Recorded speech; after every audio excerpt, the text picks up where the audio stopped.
So what's up sa atin? Magandang araw sa atin dyan, mga aircon bossing at mga ka-ice win natin dyan. No? At syempre, yung mga customer natin na nag-aantay dito sa All About Aircon by Boss Ahmad. So ang pag-uusapan natin dito is all about air conditioning. At ngayon, ay meron tayong napakagandang topic na kailangan natin tuwing summer.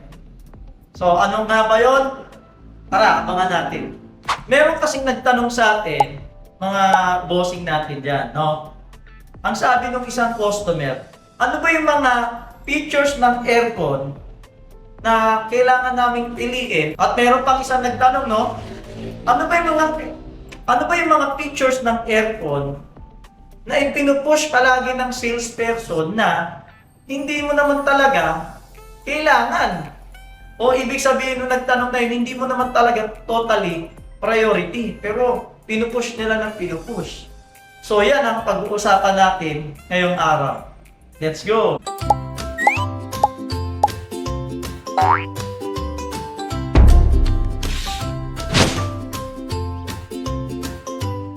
So ako nga pala si Boss Ahmad, no? So ako nga pala is nasa aircon industry at meron tayong 5 branches ng air conditioning business dito sa Pilipinas. At meron na rin tayo 10 years of experience sa air conditioning industry. Ngayon, ang pag-uusapan natin, yung tanong kanina ng ating customer.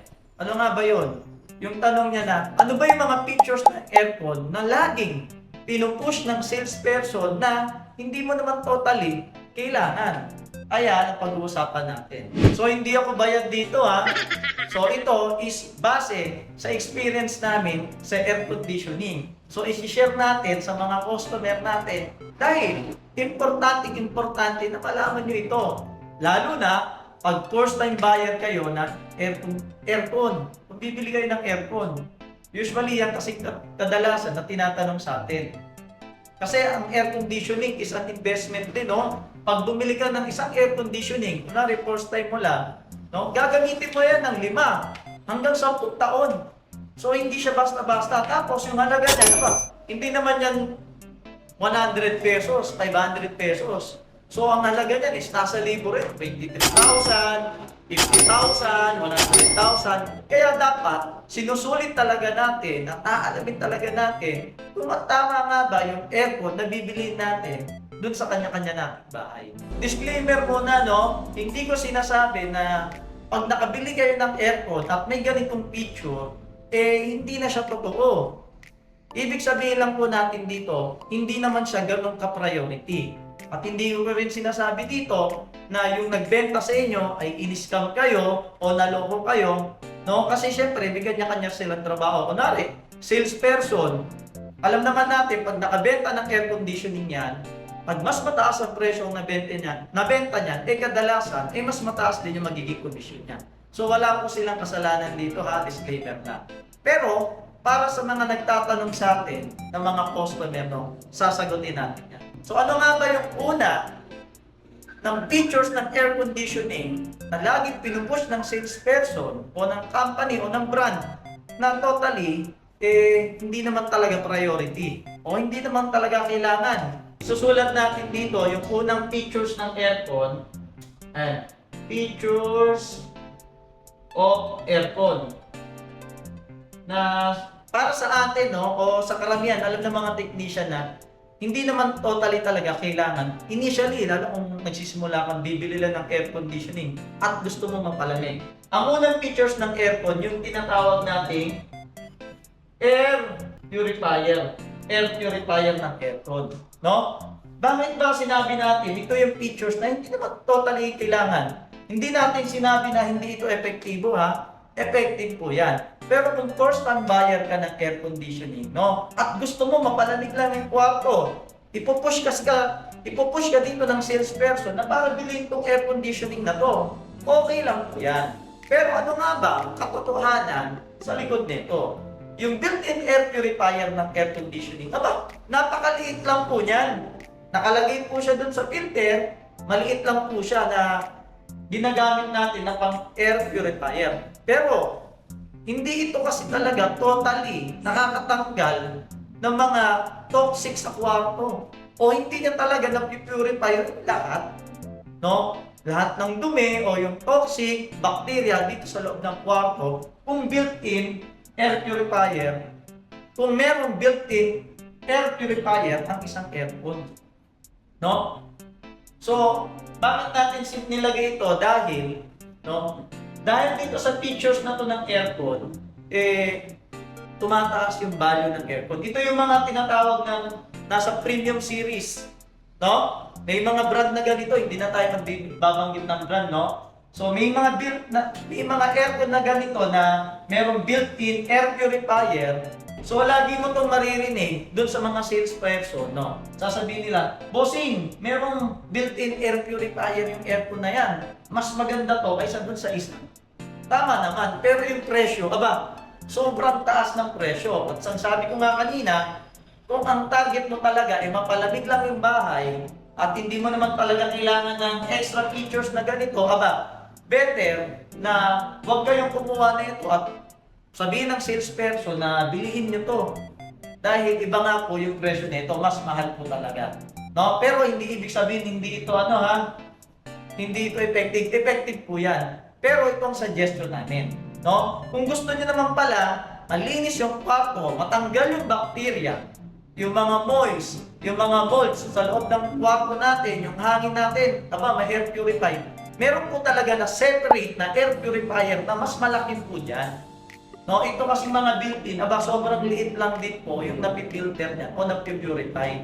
At ang suggestion namin, meron pong mga air purifier talaga na nabibili ngayon sa market. Ayun po yung mas maganda gamitin natin kung ang concern po ng isang customer ay gusto niya sobrang linis ng hangin, yun po yung kailangan nyong bilihin. Okay? So, ibig sabihin, tama ba na sabihin na huwag magpabudol dito? Okay lang, no? Hindi naman budol. Effective din naman yan, no? Pero kung ang priority nyo nga magpalamig, palamigin lang yung area ninyo, no? At ito, idadagdag ng feature sa inyo ng salesperson, ipupush kayo na bilhin ito dahil mas maganda ito. Pero hindi nyo naman magagamit, so, huwag muna, no? Huwag nyo munang pag-isipan nyo muna maigi. Okay, so ito yung features, number 1 natin, na hindi mo naman talaga kailangan pag bibili ka ng aircon. So ito ito na yung number 1, built-in air purifier. Yung pangalawa naman natin na features ng aircon na lalo kung first time buyer ka, ipupush ka ng salesperson, maganda to, no? Mas mataas ang presyo, pag-isipan mo mabuti. Pag may ganito yung sinasabing salesperson, bossing, mas maganda tong aircon kaysa dun sa kabila. No? Sasabihin niya kasi ito, merong auto cleaning. Merong auto cleaning yung aircon. Wait lang, bossing. Ito kasi, sasabihin ng salesperson sa inyo, nung ayente, mas maganda to, bossing, kasi nalilinis na nito yung aircon. So, hindi mo na lagi o regular magpa-maintenance. Yan yung laging nila Lalo yung mga nasa mall, mga dicer, ibang ahente, no? Lalo pag hindi alam talaga yung features ng auto cleaning. So, alamin muna natin, ano nga ba yung features ng auto cleaning? Bakit siya nasama dito? Features ng aircon na hindi naman priority. Lagay ko na rin, no? Hindi priority. O priority. O sobrang kailangan, no? Baka mabudol kayo, no? So, ano nga ba yung auto cleaning? Ang auto cleaning, ito yung pag pinagana natin yung aircon, tatakbo yung indoor o yung fan motor sa loob, yung outdoor unit naman sa may compressor, yung fan motor, tatakbo yan. So pag tumakbo na po yan, yung ating kwarto ay lalamig. Pag pinindot ko ngayon yung auto cleaning o yung aircon merong auto cleaning function, ang gagawin po ng ating aircon, yung ating fan motor o yung indoor unit natin is magi-stop yung ating fan motor ng ilang segundo o minuto. No? Pag nag-stop po yun, ang tendency, yung compressor tumatakbo pa, ang gagawin niya, yung ating evaporator coil ay papayellowin niya.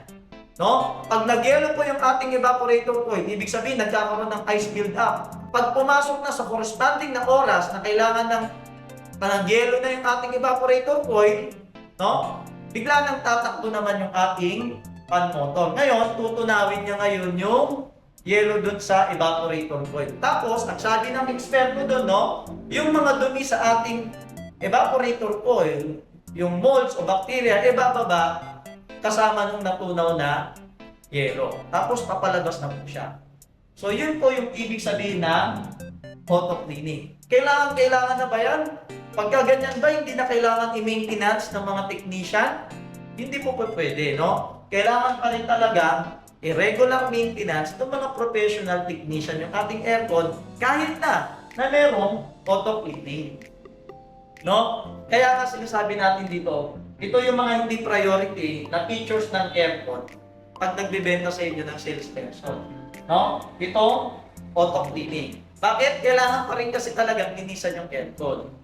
So yun po yan ha. Hindi sinabi na hindi effective ito. Okay din po yan. Pero kailangan pa rin talagang linisan yung ating air conditioning. Okay. Number 3. Ano naman yung mga hindi priority na features, no? Sa mga customer natin dyan. Pag bibili kayo ng aircon. Ano nga ba yung pangatlo natin? Yung tinatawag natin na pag may nagsabi sa inyo, bossing, mas maganda tong brand aircon Y na to dun sa brand X na aircon. Bakit? Kasi ito merong built-in Wi-Fi. Meron siyang built-in na Wi-Fi. Kaso ito sir, premium na to. Mas mahal ang presyo na ito kaysa dun sa isa, kaya mas maganda to. Kunwari, ang presyo tumaas ng 5,000 to 10,000, no? Yung dahil sa may built-in na Wi-Fi na. Okay ba po? Yes, okay naman po yan, no? Disclaimer, okay po yan. Gumagana po yan. Pero, in reality, no? Sabi ko nga, kung ang customer, o kayo pong bibili, kayo po, ikaw, yung nanonood po dito, kaya kailangan nyo lang is maging komportable, lumamig yung kwarto. Ako na nagsasabi sa inyo, hindi nyo po kailangan ng built-in Wi-Fi. Kasi ang reality po sa air conditioning, no? Lalo, pag hindi po stable, yung Wi-Fi signal po sa inyo, masyado pa po itong komplikado. Lalo na po kung may mga senior citizen na gagamit, at mostly, hindi po nagagamit yung features na to pag hindi nyo po alam gamitin yung built-in na Wi-Fi. Pero bossing, ano nga bang function ng built-in Wi-Fi? Ito po yan, no? I-share ko po sa inyo sa mga customer natin dyan. Ganito yan. Ang built-in Wi-Fi natin, sinasabi ko, ng mga brand ng air conditioning, no? Once na nandun ka sa trabaho, in-install na yung aircon mo na may built-in na Wi-Fi, tapos nasa trabaho ka, gusto mong i-on na kagad yung aircon mo, nasa biyahe ka palang papauwi. Meron yan yung ating tawag dito, air conditioning, nakakonect po yan dun sa Wi-Fi na bahay. Tapos meron po yung apps kung saan kahit nandun ka sa trabaho, pwede mo nang i-on yung aircon. So, gumagana ba yun? Yes, okay na okay yun. Panalo, di ba? Maganda yung features. Pero, no, in reality naman, mostly naman ang mga customer talaga natin, binibentahan natin ng ganun. Kailangan pa ba yan? Hindi, pagdating ko na lang ng bahay, tsaka ako i-on, i-strong to. Di ba? Pwede naman ganun eh. So, yun po yung trabaho ng built-in na Wi-Fi po natin. No? Na kung saan, pwede mo siyang i-on kahit nandun ka pa sa labas, wala ka pa sa mismong bahay o sa location ng aircon. No? Yun yung trabaho niya. Priority ba yan pag bibili ka ng aircon? So, hindi. So, kaya po siya nasa listahan natin. O, tandaan niyo, 3 na tayo ha. So, mga hindi priority pag bibili kayo ng aircon at kung gusto niyo lang mapalamig. Ito yung mga extra features. Built-in air purifier, auto-cleaning, no? Yan, mga built-in Wi-Fi kasi dahil dyan tumataas pa yung presyo ng ating air conditioning. Sinasabi ko lang po sa inyo yung totoo at alam po yan ng mga parehas naming dealer at mga technician na katulad po natin. Okay? Game number 4 na tayo, no? Hindi na nagkasya. Number 4 natin. Ano ba yung number 4 natin? Ano ba yung number 4 natin? Ito yung mga features ng aircon o yung mga features ng aircon na ipinupush ng ating salesperson o ayente para mapabili kayo na hindi naman totally priority o kailangan. Okay, ano ba yun? Yung number 4. Bossing. Tawag dito. Ano yung alam niyo po ba kung ano yung sukat ng sasabihin ng ayente ng aircon? Sukat ng area po ninyo. Napapalamigin ako, hindi pa nga sasabihin gano'n. Siguro approximately mga yan tansya ko lang mga 10 square meter. Naku, sir, dahil hindi po kayo sigurado, gawin na lang, ganito na lang gawin natin. taasan natin yung ating horsepower. Mas maganda po yun. Dahil meron kayong extra horsepower. Ang sabi dito, yung pang-apat natin, yung features na sasabihin ng kliyente. Bossing, mas maganda na mas mataas yung ating horsepower. Ay, tawag dito, ano bang pwedeng tawag natin doon? Overcapacity. Ayun yung tamang term. Bossing, mas maganda yung overcapacity na natin yung aircon mo. Overcapacity o aircon, no? Overcapacity. Kunwari, ang kwarto lang natin is pang 1 horsepower. Sasabihin ng kliyente, bossing, mabilis lumamig yung overcapacity na natin, gawin natin 1.5. So, yun yung mga pinupush talaga ng salesperson para mas mapabili ka. At syempre, mas mataas yung presyo, lalo pag sa mall, mas yung commission nila dyan, mas maganda, no? Pero, features man ng aircon na yan, kailangan. So, hindi po siya priority. Dahil hindi po pwede talaga pagdating sa air conditioning na over ang capacity at syempre lalo na pag under capacity. Pero bossing, ano bang mangyayari pagka over capacity? Kunwari yung area lang natin is 1 horsepower lang talaga ang recommended capacity. Hindi natin pwede i-recommenda na gawin po yung 1.5 o gawin pa natin na 2 horsepower. Dahil sasabihin lang ng kliyente, bossing, para mas mabilis lumamig. Para sigurado na tayo. Meron bang epekto yan? Yes, may epekto po yan. Overcapacity, ibig sabihin, over din po yan sa gastos at over sa kuryente. Unang-una, mataas yung initial cost ng aircon. Kunwari, 1 horsepower, lalamig na yung kwarto mo, yun yung recommended. Ginawang 1.5 ng kliyente para lang mapataas yung mabibiling aircon nyo. May mabibili yung aircon. Mataas yung initial cost, nagagastos inyo. Pangalawa, mataas po sa kuryente. Bakit? Lalamig na po yan sa 1 horsepower, ginawang 1.5, di malakas po yan sa kuryente. Ilang oras na ba gagamitin yan? 8 oras sa isang araw? Yes. No? Malakas sa kuryente yung ganito yung example na, no? Nakita natin, kita pa ba to? See, ang recommended capacity ng isang aircon, kunwari sa isang kwarto, recommended, no? Ang recommended natin, 1 horsepower. Example yung talaga recommended, sinukat. Pero, nag-over capacity, yung kliyente, ay yung customer, walang kaalam-alam. Okay, so ang recommended 1 horsepower, pagdating sa ito yung time frame natin sino mas malakas ngayon sa kuryente? Ito yung electrical consumption natin. Electrical consumption. O kunwari, dito yung 1 horsepower na recommended, dito yung 1.5. So, gumamit ka dito ng sa 1 horsepower, pinatakbo mo siya ng 8 oras sa isang araw, 8 oras. Ito overcapacity, ito yung tamang capacity. Sino mas malakas sa kuryente? Itong 1 horsepower, nalalamig naman yung kwarto, o yung 1.5 na overcapacity, nalalamig din yung kwarto? Siyempre, ito yung malakas sa kuryente. Isa natin, malakas sa kuryente. Lalamig ba parehas? Yes, parehas po yan, lalamig. Tika lang bossing yung aircon pala natin, hindi lang natin gagamitin ng 8 oras. Gagamitin pala natin yan 8 oras sa 30 days. Okay, 30 days na kayo. Sino ngayon mas malakas sa kuryente? No? Tanong mo muna. Lalamig ba to sa 1 horsepower? Yes. Ito yung recommended So, check. Pero, sino mas malakas sa kuryente? 1 horsepower o yung 1.5 sa 8 araw, sa 30 days? Siyempre, itong 30 days na po, ang lakas sa kuryente. Ay, bossing, hindi lang pala 30 days gagamitin. 8 taon pala. 8 years. 8 years. Pinapatakbo mo ng 8 years, yung 1 horsepower, 8 years yung 1.5. Sino malakas sa kuryente? 1.5 kami. Biruin mo, laki na natipid mo.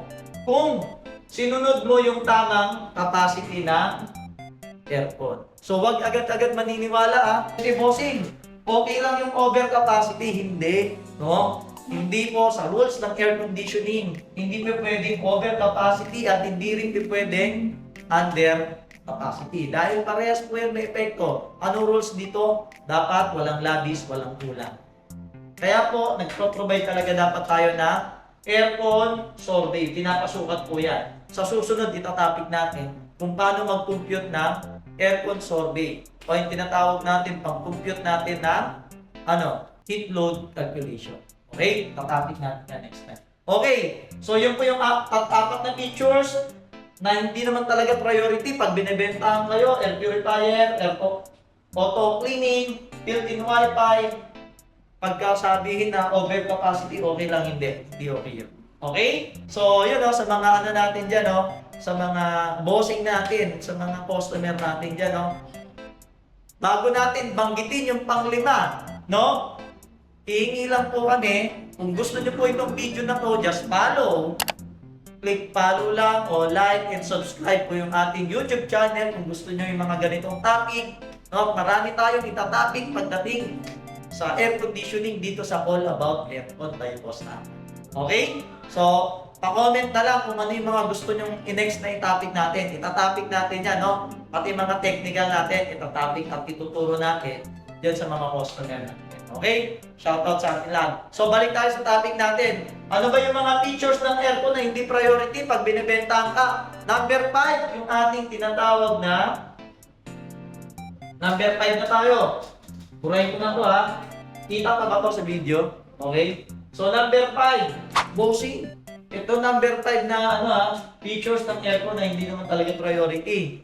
Pag bibili kayo, bossing! Sasabihin ng INT, mas maganda tong aircon na to kaysa dito. Kahit mas mataas yung presyo nito ng konti. Dahil meron ito, gold pins na to. Sasabihin, o kaya black pins na to. Or blue pins na to. Bossing, ano ba yung ibig sabihin ng mga yan? Ayan po yung ating, mga evaporator coil or yung ating tinatawag na condenser coil. Condenser coil or yung ating evaporator coil. Bossing, bakit naman siya nasama sa hindi talaga priority? Okay, disclaimer lang Ito pong mga ganito is napaka-effective po niyan. Gold pins, black pins, blue pins, Yan kasi yung tinatawag natin na hydrophilic films doon sa ating mga unit. Ibig sabihin, pag yung sa condenser natin, pag may ganyan, mas mataas yung protection niya laban sa mga corrosion, mga salty area, yung mga acidic area, so mataas po yung protection niya po doon. Bossing, bakit naman siya nasama dyan kung naman yan, kailangan pala yan? Yes. Pero, meron kasing mga area na hindi naman totally ito kinakailangan, Gaya ng mga kunwari, yung bahay mo, nasa nasa area ka naman ng Quezon City. Wala namang kanal, wala namang creek na katabi, wala namang dagat, Tapos sasabihin ng ente, mas maganda po, bossing. Kasi may protection dito, mas mataas yung protection nito sa corrosion, lalo sa mga acidic na area. Pag binenta ka ng ganito, okay po yan. Disclaimer, okay na okay yan. Kung tabi po kayo ng dagat, kung tabi po kayo ng creek, o tabi po kayo ng kanal. Okay, bossing, sabihin ng customer, ito po kasi gold pins, ito yung protection ng ating units pagdating sa corrosion. Mas mataas yung resistance sa corrosion. Pag may mga ganitong hydrophilic films na tinatawag. Pero, pagka nakatira po kayo sa sa city at hindi naman kayo sa tabi ng dagat, so ito yung mga features na matibay din naman. Kumbaga kahit walang ganito, kung aluminum pins lang at hindi naman kayo tabi ng dagat, okay lang po yan. Tatagal din po yung ating aircon ng mga 8 years, 10 years, 5 years. Kasi marami na po aircon yung ganyan. Actually, dati wala namang mga ganito. Lalo na nag-aaral po kami ng past view, ilang taon na lumilipas, na usually, ang mga balot lang naman ng ating mga condenser at evaporator coil, lahat naman yan aluminum. Pero tumatagal ba ng 10 taon? Yes, tumatagal. O bakit ginawa ng features na to doon sa mga tabi ng dagat? Mataas kasi yung resistance o yung protection niya dun sa mga acidic area o yung tinatawag natin na meron pa tayong tinatawag na yung area kung saan na madalas din mabutas yung ating mga evaporator coil saan? Sa tabi ng mga kanal, sa creek, yan, yung mga bodies of water na yan. Ang tawag doon is merong sulfidized gases. So yun so i-take note po yan Bakit? Pag wala kasing ganun yung pag nasa tabi ng dagat talaga yung air conditioning, kunwari, nasa Boracay kayo, makikita nyo po yung aircon dyan, di ba, nag-install ng isang brand ng aircon, mabilis po siyang kalawangin. Hindi lang kinakalawang yung kaha niya, pati po yung mga, yung evaporator o yung ating condenser pins o yung oil, medyo nagko-corrode na rin, nagkakaroon ng corrosion. So, ang bilis po magkaroon ng micro-leak po doon. Dahil nga po, dun sa type of area po. So, yun po, Ayun po yung 5 natin na features ng aircon na hindi naman talaga totally priority pag bibili ka ng aircon. Ngayon, ano ba yung... Ito yung 5 yun, air purifier, built-in, auto cleaning, built-in wifi, o pagka binentahan ka, overcapacity, okay lang daw. O yung merong extra protection sa ating condenser. So, dapat lang po, alam nyo po kung saan nyo po gagamitin. So, yun po yung 5 na hindi naman priority sa pagbebenta, hindi naman priority sa features ng aircon na ayan yung pinupush ng sales sa inyo na mas maganda. Yes, mas maganda po yan, disclaimer, lahat po yan gumagana, pero dapat alam nyo po kung talagang kailangan nyo talaga ito o hindi naman talaga kailangan. At kung ang gusto nyo lang po is palamig lang yung kwarto, kahit po walang ganyan, okay na okay din po. Kasi ang dami po nagtatanong sa akin yan ng mga customer. So, take note lang. Pero, bossing, kung ito sinabi mo hindi priority at hindi naman ganun talaga kailangan, ano ba yung talaga, pag bibili at first time buyer ako ng aircon, ano ba yung talagang kailangan? So, meron 3 po yan. Susulat po natin, buburahin ko na po ito. So, meron 3 po yan. Ito naman, yung features ng aircon, pag bibili po kayo, at ang gusto nyo lang po malamigan po kayo at nakatipid po kayo sa kuryente. So, ito lang po yun, Ito yung mga priority usually ng mga customer natin. Priority features. Features ng aircon. Lalo pagka first time buyer. First time. Pag first time buyer ng ating customer, ano ba yung 3 priority? At ito rin yung sinasuggest namin sa inyo. Lalo ngayon summer, Unang-una, kung ayan ba ay inverter or non-inverter. Ayan yung dapat yung alamin. Mamaya, makabili kayo ng aircon, sabi inverter daw. Matipid sa kuryente. Yung pala, ang binigay sa inyo, inverter grade. Hindi po talaga inverter yan, non-inverter yun, So ito po, aalamin nyo, pag bibili kayo ng aircon, inverter. Ano po ba yung pasok sa inyo niyan? Nagagamitin nyo, ito matipid sa kuryente, ito is, tawag dito, puro all mechanical components, so mas mataas sa kuryente. Ito yung mga ating conventional na aircon o yung mga unang nagawa nung wala pang inverter. So, meron pala tayong topic, so pakicheck nyo na lang po dito sa ating YouTube channel, meron tayong tinapik na pagkakaiba ng inverter o non-inverter na aircon.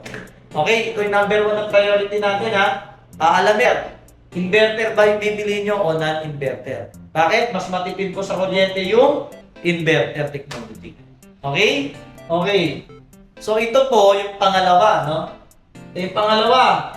Yung mga bibili kahit first time o hindi first time buyer. Ito yung priority nyo na titignan, Yung tinatawag natin na EER or Energy Efficient Ratio. May mga bago pa ngayon, hindi pa. Ang tawag is CSPF, Cooling Seasonal Performance Factor. Ito yung mga pag mataas yung EER, kung may 5 star po yan, 5 star siya, hahanapin nyo po yung mas mataas yung EER, ibig sabihin, mas matipid po yan sa kuryente. Mas matipid po yung aircon na nabili nyo sa monthly basis niya. CSPF, ito yung star. Ayan. Dito naman sa EER, usually ito mga numbers ko. So, kunwari, 10.5 o 14.1. Pag mas mataas yung EER, dun sa dalawang brand, tinignan nyo, mas mataas yung EER na ito. O kaya, mas maraming star yung yung CSPF niya, mas mataas, mas maraming star, yung isa 3 star lang, mas matipid po yun sa kuryente. Yun yung pangalawang titignan nyo yung ating EER o yung CSPF. Okay, ito na po, abangan nyo yung number 3. At ito yung pinakahuli na priority. Na pag bibili po kayo ng aircon na kailangan. Ano ang alamin nyo sa number 3? Ako, excited na ba kayo? Ito yung number 3, no? Pag bibili ka ng aircon, ikaw customer na nanonood dito, ang aalamin nyo yung brand reliability. Or yung ating tinatawag na after sales. Ayan ang napaka-importante sa lahat. Lahat to importante Yan yung aalamin nyo pag bibili kayo. Inverter o non-inverter, sa tipid ng kuryente. Ito naman sa mga monthly electrical consumption natin. At ito yung pangatlo, kung anong brand ang matibay talaga. At may pangalan na. No? Merong reliability na sa market. Meron ng established na pangalan. No? At syempre, matibay at maganda ang after sales. Hindi pwede pag bumili ka ng aircon, sobrang mura no? Sobrang mura ng aircon, pero pag nasira naman yung PCB, wala nang pyesa, kukunin pa saan? Sa ibang bansa. Ito. Sasabihin sa'yo, bossing, yung pyesa ng aircon mo, PCB, wala pa kasi, nasa China pa. Ano pa po dadating, no? 6 months pa. 6 months ka ngayon walang aircon. Dahil walang pyesa. So, ganun po siya, no? Ang tendency, bibili ka na lang ng bago. So, yun po yung hanapin natin, no? Yung brand reliability. Kung sino ba talaga yung matibay, no? Yung may pangalan na, yung matagal na sa market. At syempre, yung merong after sales. Syempre, magtanong-tanong na po kayo, ito ba si, brand X, si brand Y, sino ba mas maganda yung after sales dito? Sino ba yung may pyesa pa rin? Kahit nasa lupalop ka ng Pilipinas, meron kang makukunang pyesa. Yung pyesa ba nito, mabilis dumating at readily available na ba sa Pilipinas? O baka hindi pa? No? Baka pag wala na yung pyesa, wala na, disposable na yung aircon. So yun, no? Sana may natutunan kayo dito sa topic natin, no? Kung ano ba yung mga features ng aircon na hindi naman talaga priority na pinupush ng sales, no? Na para bilhin ninyo. Sana meron po kayong natutunan dito, no? Sa ating topic na to. At syempre, thank you sa mga nakasubaybay dito sa All About Aircon by Boss Amat. So, please like and share. Comment na rin kayo dito kung ano yung mga gusto nyong topic. At syempre, dahil sa amin ngayon, comment kayo kung ano ba talaga yung napupusuan yung brand ng aircon. No? Comment lang sa ating comment section. At with that, maraming salamat po sa inyo mga bossing natin, mga aircon bossing, mga customer natin dyan. Shout out po sa inyo. At see you sa next vlog natin. Bye! Hey!